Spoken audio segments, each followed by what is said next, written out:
something about fantasy because Coach gave me a C, on my team, and I'm 2-0, baby. I'm just saying. At the end of the day, Coach, one of the things you said is fantasy football ain't about the players; it's about the owner and how they set their lineups. Let's talk about setting lineups because we got an offensive coordinator that came in from a Super Bowl, a two-time Super Bowl winning offensive coordinator. We got a whole new regime that came in and was like, "Hey, y'all, guess what? We might not change the name, but we're gonna change the environment around here. We're gonna make them fans want to cheer for something." How well will he do this season? So far, some people in the chat saying he top 5. I mean, the best quarterback in the NFC East thus far. I got to add that in there. And also, they went out there and they almost laid an egg, but the people came back and said, "Joe, you got to finish it for me." Left hands up. Who are we? Yeah, I did say it was a win. Yeah, You said it. You said it. I had to throw it out there for you, man. So it's on you. Man, look, I'm excited, y'all. Well, first of all, we got 21-3.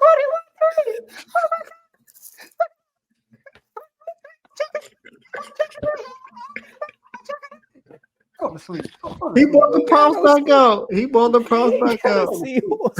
Go to sleep. There you go. Choked the game away. That's what happened. Choked the game away. You know why I choked the game away?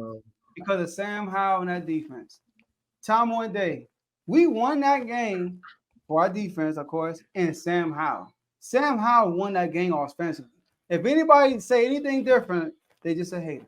I mean, there were multiple times when other players on offense didn't do their job, and Sam Howell made up for that mistake. And I'm excited because this is the first time this probably happened in a long time. I'm telling y'all that the quarterback won us the game.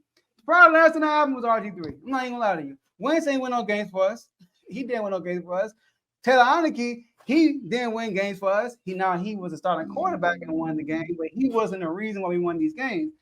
But somehow he won that game for us. Let me tell y'all a stat, y'all. All right, that you probably didn't know. All right. So look, that Broncos and Commanders game. Everybody keeps saying, "Oh, it's the same old Commanders." Oh my gosh!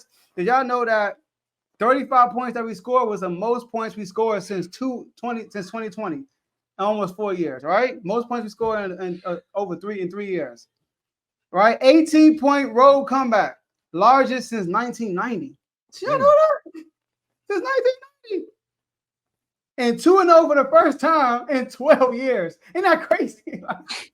We have been 2-0 in 12 years. I didn't even know that. Are you serious? All right, so things are different, y'all. Eric Bieniemy, when we were down 21-3, he gathered the whole team and he said, "Listen," he said, "stay in character and do your job." That's all he said. Stay in character and do your job. And what happened? We came out there, we stayed in character, like the score wasn't 21-3, and we did our job. And that's the little difference that you see in the Commanders team. I'm telling you, 21-3, the old Commanders, they're done. That's it. Go and change the channel. Go and watch a movie like Tyrone did. Go do all that extra stuff. But this command, what I said in the chat, I said, I'm not even worried. I said, we down 21-3, I'm not even worried. It was one part, right? We were down 21-14. Sam Howell threw a dime to Terry McLaurin. Oh my gosh. But before we got to that dime, it was second and 10. It was first and 10. He threw it at base. He dropped it. Third and 10. He threw it to somebody else. Or second and 10. Threw it to somebody else. Drop. And what he do on 3rd and 10? Just ran for the first down. I'm gonna use my legs. Run for the first down. And then came down. And that dime through the Terry McLaurin, dog. I mean, that was so crazy. So I've been saying this the whole offseason. Sam Howell is talented and he's poised. He's not too high. He's not too low. Those are quarterbacks you want. People who don't get caught up in the moment when things are good or caught up in the moment when things are bad. He's level killed like a Kawhi Leonard or a Tim Duncan. Not saying he's that caliber player, but y'all get what I'm saying. Mm-hmm. So I'm loving what I'm seeing from our defense. Our defense is starting to force turnovers. We forced 4 turnovers already for the year. We didn't get to our 4th turnover until probably like week 6.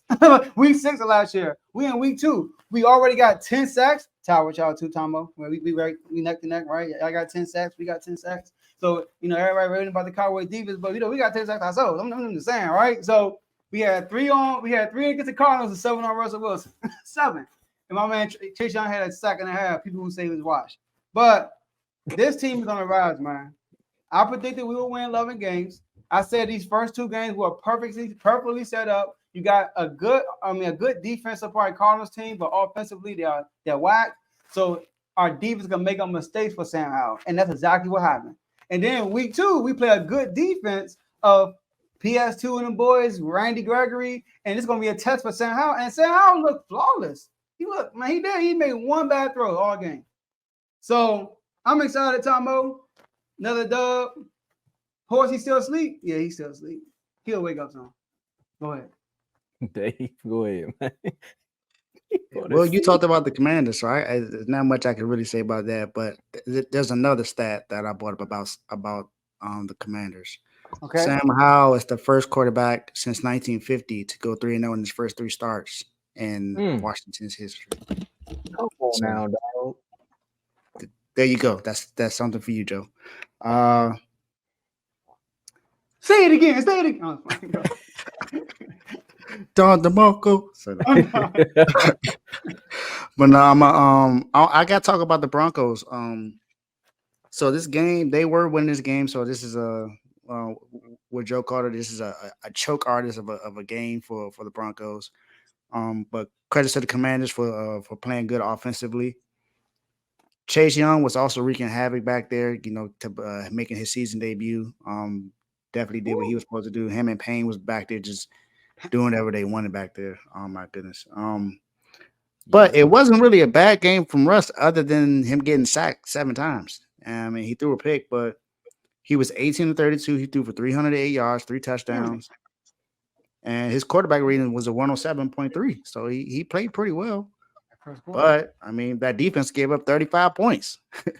What is it that you can really say? Now, you can't discredit the Commanders and say, "Oh, well, the Broncos gave up 30." This Broncos defense was really good last season. It's the reason why they were in so many games. They were in the game against the Raiders last week because their defense was there. So can't take away credit from that. But there really is no but. There was a good game from Brian Robinson. He had 2 touchdowns in that game, so good game from him. Jerry Jeudy couldn't do much of anything in that game. He had 3 catches for 25 yards. Cortland Sutton didn't really do much. Sorry, Carl. But I mean, Marvin Mims only had 2 catches, but for 113 yards. But this was a game that was won by the Commanders. They were down by 18 points, like Joe said, and came all the way back and won this game. It was almost forced to OT, but their defense stepped up when they needed to, and the Commanders came in with a W. And it's now a 3-way tie for first place in the NFC East. And no, they got the division win. I know they got because they got a division game, but they also said my man gonna have 1 touchdown too. That's Harry amount of people you said that, Okay. What? Do y'all see who commented? Nah, who commented before I go? Cam. Bill said Thomas supposed to wear that jersey. Cam. He should be wearing this. What's up, Cam? Yeah, I'm saying the right thing. And he gonna say right before I gotta talk. All right, so look, here we go. What was the whistle? That's all I'm gonna say. Left hand up. Nah, like no, literally left hand up, bro. That's the hand that he was PIing with when he was holding that receiver on that last call, man. That was a PI. Like, Joe. Anyway, I had to throw that out there, man. Y'all did y'all thing. It shouldn't even came to that. If you're a Broncos fan, I don't even know why you sat in the stadium and cried for the call. It shouldn't have came to that. First play, Mims. This is why. And it was a touchdown. Next one, we talking about backyard football with the we talking about backyard football with the Ravens. It looked like backyard football with the Broncos, the way they were just throwing the ball down the field. It looked like one of our turkey bowls. You're just like, hey, go deep, and I'm gonna just throw it up. That's how it was at first. And of course, you look to the sideline, Eric Bieniemy, he looked like he got the Waffle House menu. He's like, yeah, I'm gonna go ahead and give me the Grand American because we're gonna do this. Look, how? Stop playing, make it happen, Captain. And that's what he did. Now, I want to point out some of the positives because I don't want to talk too much about Russell Wilson because everybody gonna be rag on Russell Wilson like, hey man, he was doing this, he was doing that, but he put up 33 points and he threw the Hail Mary that almost won the game. Like I started trolling Joe a little bit. It's like, man, I said Watson played better. He was like, cool out. So I was like, only seen 3 plays, Joe. Now on that 2-point conversion, he could have ran it in or attempted to run it in. He thought the PI was gonna happen. That's a bet. But let's share something right quick because everybody keep talking about the enemy wasn't the Chiefs offensive coordinator. He wasn't the mind behind that offense. Did you know this season Kansas City is averaging 18 points per game versus the Commanders who's averaging 27 points per game? What's the difference in that? What is the difference in that? It's the offensive coordinator. Who has the better quarterback? The Chiefs. Who has the better tight end? The Chiefs. Who just came from a Super Bowl win? The Chiefs. All I'm saying is there's always a difference. Sam Howell is actually keeping up with the rest of the quarterbacks in the division. Some would say he outplaying a team that went to the Super Bowl, but we're not going to throw no more shots.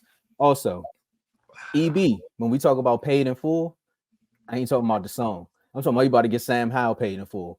55 points in their first 2 games. When is the last time you can say that about Washington? He put up 55 points in their last 2 games. 2 minutes ago. Difference maker. All I'm gonna say is, look, man, I was at a baby shower this weekend. We started talking about the Commanders, and the first thing I said was, you can see the energy shift in that stadium. I don't like it, but it's shifting. Y'all did y'all thing. The Broncos, like I said on Friday, they're still trying to find their mental headspace. They'll be better next year. Maybe this would have been the game to turn their season around, but they lost it. So it is what it is. Commanders, keep the hard work up, man. Where am I? Sleep, man. Go to sleep, man. Bruh. I just go to sleep. Here we go.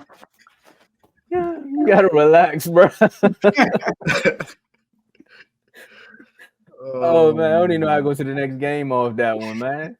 Matter of fact, you made it easy, Joe. You made this one easy. You got seahorses, right? Since we taking it under the sea, we got to talk about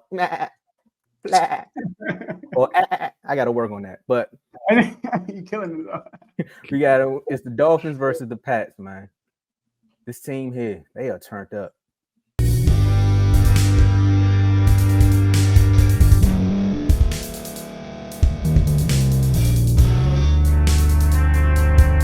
Thank you for staying to the end. If you're watching this on YouTube, please like this video, subscribe, and also hit that notification button so you can be notified next time we put out a video. If you're listening on any podcast platform, subscribe and hit that notification button, y'all, so you can be notified we put out another podcast audio. And last but not least, hit that share button. No matter what you're listening to or watching it, hit that share button and send it to somebody that you know that would love to watch this episode you just listened to. So once again, thank you for staying to the end, and we'll see y'all in the next episode.